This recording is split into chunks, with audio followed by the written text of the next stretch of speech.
Qasd qilish bo'yicha Koreya dunyoda eng yuqori pog'onada turadi. Tasavvur qiling, siz Janubiy Koreyada tug'ilganingizda hayotingiz qanday kechardi? Tug'ilganingizdan keyin dastlabki 3 yil davomida tinch yashaysiz. Ammo 4 yoshga kelib siz Janubiy Koreyaning aqldan ozgan, giper raqobatli ta'lim madaniyatiga sho'ng'iysiz. Repetitorlar, bo'limlar, kuniga 5 soat maktabgacha ta'lim va maktabning 1-sinfidan boshlab siz kuniga 15 soat o'qiysiz. Bu degani hojatda ham, ovqatlanayotganingizda ham qo'lingizdan kitob tushmaydi. Keyingi 20 yilingiz shu tarzda o'tadi. Nihoyat kollejni tugatdingiz. Juda aqlli va bilimlarga ega.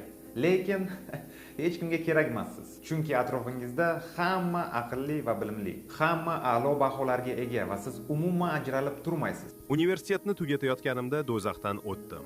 Endi men qayerdan ish topishni bilmayman. Ishga kirish va har qanday imkoniyatga ega bo'lish uchun siz ideal ko'rinishingiz shart. Shuning uchun ehtimol siz o'zingizda plastik jarrohlik amaliyotini o'tkazasiz.